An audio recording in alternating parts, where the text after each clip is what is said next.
और महिलाओं दिव्यांगों को प्रथम चरण में हम लोग उनके इच्छित स्थानों पर या रिक्तियों के मुताबिक उसके नज़दीक हम लोग स्थानांतरण करेंगे। हम नियुक्तियाँ तो रिक्तियों के हिसाब से करते हैं, कोई पात्रता के हिसाब से तो श्रेणी के लोगों का वो सीट होना चाहिए था, वो नहीं हुआ है।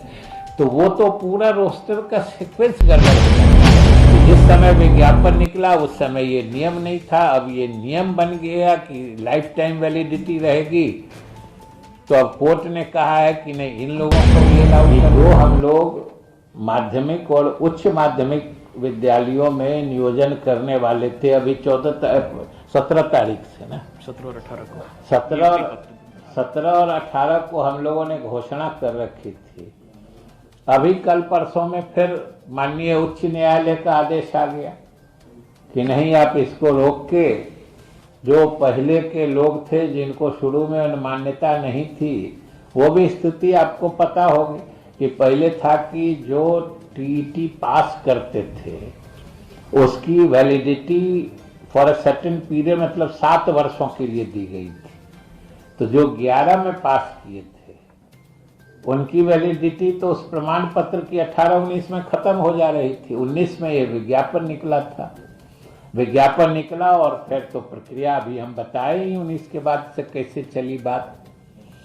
इस बीच में जो एनसीटीई है, national council for teachers education, जो सीटीटी या ये सब कराता है, उनका निर्णय हो गया कि नहीं, अब ये मतलब एक जो लिमिटेड टाइम के लिए वैलिडिटी रहती थी उसको अब लाइफ टाइम वैलिडिटी दे दी गई कि अब एक बार आप टीईटी क्वालिफाई कर गए तो आप जिंदगी भर के लिए क्वालिफाइड हो गए। जिंदगी भर के लिए मतलब जब तक आपका परमिसिबल एज है तब तक आपको वो मतलब क्वालिफाई जो किए हैं वो चीज प्रभावी रहेगा।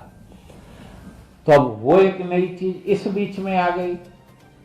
अब इन सारे चीजों को लेके कुछ हमारे अभ्यर्थियों ने न्यायालय में याचिका डाली थी। हालांकि हम समझते हैं कि सरकार की तरफ से अरे हम लोगों को क्या एतराज था, जितना अधिक लोग एलिजिबल होंगे, जितना अधिक लोग नियोजन के पात्र बनेंगे, उतना ही ज़्यादा स्पर्धा होगी, उतने ही ज़्यादा क्वालिफाइड लोग आएंगे। उसमें सरकार या विभाग को तो कोई आपत्ति थी नहीं। वो नियमों के हिसाब से ऐसी परिस्थिति बन गई कि जिस समय विज्ञापन निकला उस समय ये नियम नहीं था, अब ये नियम बन गया कि लाइफ टाइम वैलिडिटी रहेगी। तो अब कोर्ट ने कहा है कि नहीं, इन लोगों को भी अलाउ कर दीजिए। अब आप केवल हम लोगों के विभाग की परेशानी समझिए। संयोग से सब लोग जागरूक हैं कि हम लोगों ने उस श्रेणी के लिए भी सब मेरिट लिस्ट वगैरह बुला के 17-18 से मतलब 2 दिन बाद से हम काउंसलिंग करने वाले थे। मतलब काउंसलिंग का मतलब उसी दिन उनका नियुक्ति पक्की होने वाली थी। अब इस बीच में परसों ये जजमेंट आ गया कि नहीं, आप इसको रोक के उसको अलाउ करिए। तो इस सब कारण से अब हम लोग को मजबूरी फिर उसको रोकना पड़ेगा। अपना प्रेयर दाखिल कर रहे हैं कि भाई हमारी प्रक्रिया तो एकदम मैच्योरिटी के लेवल पे है। हम लोग अब काउंसलिंग करके नियुक्ति करने वाले थे। इस पीरियड में उसको रोक के और फिर से किसी दूसरे श्रेणी के लोगों को उसमें पात्रता देने के लिए तो हमको फिर से विज्ञापन निकालना पड़ेगा। तो पूरी प्रक्रिया फिर से प्रारंभ करनी पड़ेगी। तो ये सब स्थितियां आती हैं जो विभाग के लिए बड़ी मुश्किलात और दुश्वारियां पैदा करती है। लेकिन हम लोग न्यायालय से भी अपील कर रहे हैं और हम लोग तो चाहते हैं भाई कि जितने अधिक लोग पात्र होंगे, जितने अधिक लोगों की पात्रता बनेगी विभाग के लिए तो उतनी अच्छी बात है। हम नियुक्तियां तो रिक्तियों के हिसाब से करते हैं, कोई पात्रता के हिसाब से तो करते नहीं हैं। और इसी तरीके से देखा, अभी कल हमने आप लोगों के भी चैनल में भी और समाचार पत्रों में भी आ रहा था जो हमारे एसटीटी पिछला बार 19 के रिजल्ट वाले जो लोग थे, जो merit in merit list and not in merit list वाला चक्कर जो था, कल देखे थे बोर्ड ऑफिस में भी कुछ लोग गए थे, कुछ लड़के, उनको चिंता करने की जरूरत नहीं है, क्योंकि वो एलिजिबिलिटी टेस्ट होता है, उसमें मेरिट लिस्ट का कोई मतलब नहीं होता है। उसमें वेदर इन मेरिट लिस्ट और नॉट इन मेरिट लिस्ट दोनों क्वालिफाइड है। जब भी रिक्तियां आएंगी तो वो दोनों उसकी पात्रता रखेंगे और दोनों उसमें नियुक्ति या नियोजन हेतु आवेदन कर सकेंगे। इन चीजों को हमने पहले भी स्पष्ट कर दिया है, लेकिन शायद वहां से लगता है प्रमाण पत्र निर्गत करने में थोड़ी देर हुई है। लेकिन हमारे छात्रों को या अभ्यर्थियों को उसके लिए परेशान होने की जरूरत नहीं है। सरकार ने उनके हिसाब से, उनके हित में सही फैसला ले लिया है और पात्रता दोनों की बनी रहेगी। और वो तिथियां भी हम ये सब, इन सब चीजों से जब माननीय उच्च न्यायालय से इजाजत ले लेंगे तो वो तिथियां भी हम जल्द घोषित करेंगे। तो हमको तो इतने कहना था। बहुत बहुत धन्यवाद। जिन जगहों पर गड़बड़ी का मामला आया सामने, उनमें जो अभ्यर्थी डिमांड कर रहे हैं कि 6 महीने बाद कह रहे हैं कि अब जांच हो रही है और 4 लड़के अगर गलत हैं तो 100 लड़कों का नियोजन रद्द कर दिया जा रहा है, तो जो निर्दोष लड़के हैं वो परेशान हो रहे हैं। नहीं, 4 देखिए, उसमें बात क्या है इसको समझना चाहिए कि अगर कहीं रोस्टर के बिंदु पर कोई शिकायत है तो अगर रोस्टर के एक बिंदु में गड़बड़ी हुई है, जिस श्रेणी के लोगों का वो सीट होना चाहिए था वो नहीं हुआ है, तो वो तो पूरा रोस्टर का सीक्वेंस गड़बड़ हो जाता है ना। तो एक आदमी के गड़बड़ होने से अगर जिसको आरक्षित होना है किसी खास वर्ग के लिए, उसके लिए उसने नहीं किया तो उसके आगे पीछे भी तो प्रभावित हो जाता है कि अगर वो आरक्षित होता तब अगला अनारक्षित हो जाता जो आरक्षित है। तो इसलिए हम लोग कोई चॉइस से या कोई पसंद से नहीं करते हैं। आप सोचिए ना कितनी परेशानी होती है एक एक चीज को मॉनिटर करके नियुक्ति की प्रक्रिया को अंतिम रूप देने के लिए। हम लोग तो चाहते हैं कि जितनी जल्द पूरा कर लें, क्योंकि आप सोचिए ना, सरकार के लिए ये बड़ा ही अफसोस की स्थिति हम लोग मानते हैं कि हमारे विद्यालयों में रिक्तियां हैं, हमारे छात्र शिक्षकों के अभाव में मतलब पूर्ण रूपेण पढ़ाई सुचारू रूप से नहीं हो पाती है। तीसरी बात कि हमारे योग्य अभ्यर्थी बेरोजगार हैं। तो सरकार के लिए तो ये तीनों अलग अलग चिंता का विषय है। इसलिए हम लोग तो चाहते हैं कि हर हाल में नियोजन का काम पूरा कर सर। उसमें जो भी अभी चयनित अभ्यर्थी हैं, नियुक्ति पत्र मिलने के बाद स्कूल में कैसे जो ये टीचर है वो योगदान दें, मतलब कब तक स्कूल में? तो ये बता दें आपको, इसीलिए हमने एक लाइन कहा था उसमें कि इनको जो नियुक्ति पत्र मिलेगा ये पदस्थापन स्थल के साथ मिलेगा, और जो जो नियोजन इकाइयां हैं वहां जो शिक्षकों का या मतलब अभ्यर्थियों का चयन हुआ है, पदस्थापन में कैसे प्राथमिकता देनी है, पदस्थापन का मेरिट लिस्ट या प्राथमिकता सूची कैसे होगी, ये भी विभाग के द्वारा उनको दिया जा रहा है सर्कुलेट करा के। और उसमें जो प्राथमिकता सूची होगी वो उस सूची के हिसाब से मेरिट कम चॉइस बेसिस होगा।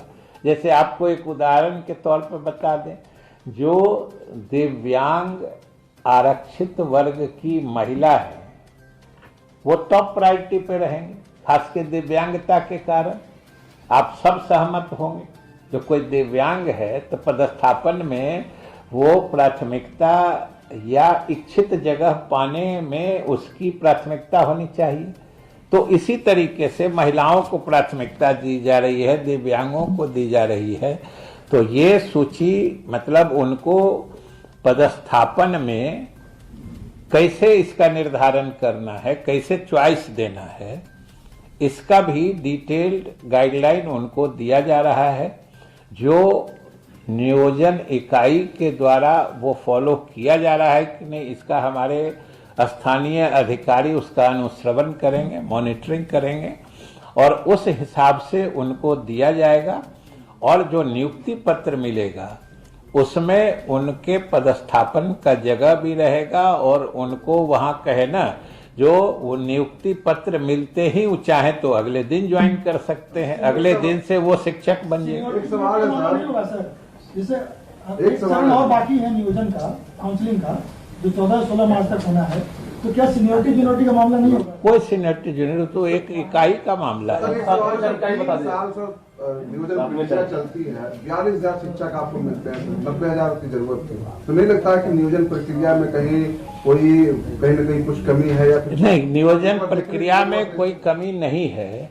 और ये जो अभी मिल रहे हैं ये तो एक खास स्थिति बन गई ना, जो हमने आपको बताया कि ये पिछले 3 साल से कोई बने सिस्टम के गड़बड़ी के कारण हो, ऐसी बात थोड़े है। अब 2 साल कोविड में सब कुछ बंद रह गया, ये कोई जानता था क्या, या हम आप जानते हैं क्या?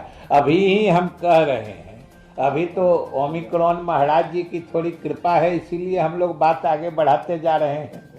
किस दिन उनका रुख खराब हो जाएगा, फिर क्या चलेगा क्या रुक जाएगा, ये कौन जानता है। 7वां का भी घोषणा कर दीजिएगा। 7वां का तो बताए ना, तो वो तो पूरी होने दीजिए।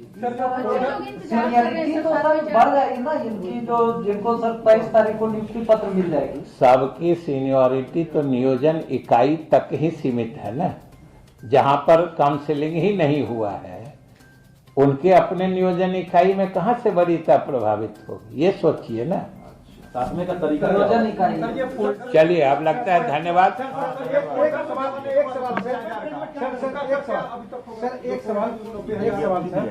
सर ये महिला और दिव्यांगों के स्थानांतरण, अरे हैंड आउट बांट दीजिए।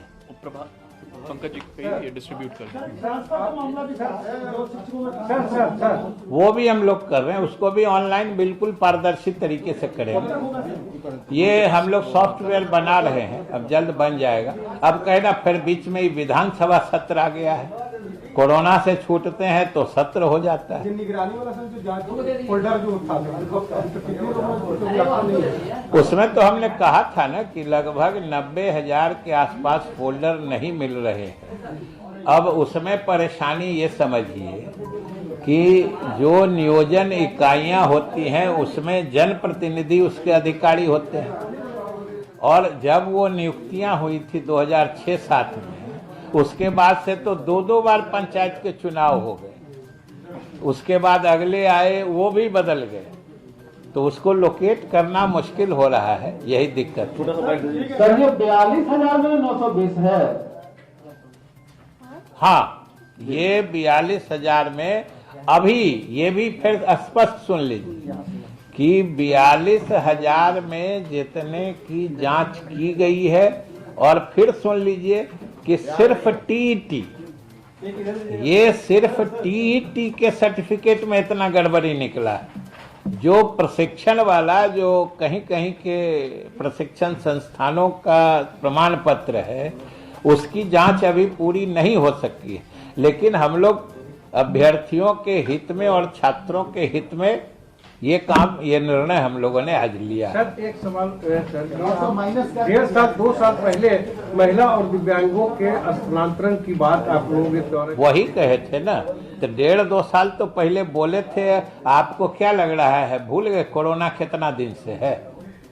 कोरोना में कितना दिन तक बंद रहा है? लेकिन हम लोग उसके लिए जो कहा ना कि हम लोग पारदर्शी तरीके से सबका सॉफ्टवेयर डेवलप कर रहे हैं और उस पर आवेदन लेंगे, और महिलाओं दिव्यांगों को प्रथम चरण में हम लोग उनके इच्छित स्थानों पर या रिक्तियों के मुताबिक उसके नज़दीक हम लोग स्थानांतरण करेंगे। क्योंकि ये भी बता देते हैं कि हम लोगों के पास ये ट्रांसफर पोस्टिंग में ये कोई इशू नहीं है। हम लोग, शिक्षा विभाग तो चाहता है कि इसके सारे कर्मचारी या हमारे शिक्षकगण जो अपने इच्छित स्थान पे रहें, ताकि वो काम भी मनोनुकूल कर सके। हमने तो शिक्षकों को कहा है कि आपकी सारी समस्याओं को हम देखेंगे, लेकिन आप हमारी समस्या जो शिक्षा है, जो समाज की समस्या है, वो अच्छी शिक्षा है विद्यालयों में। आप विद्यालयों में गुणवत्तापूर्ण शिक्षा प्रदान करें, अपना 100% शिक्षण कार्य में लगाएं, आपकी परेशानियों को हम जरूर देखें। ये एक सवाल सर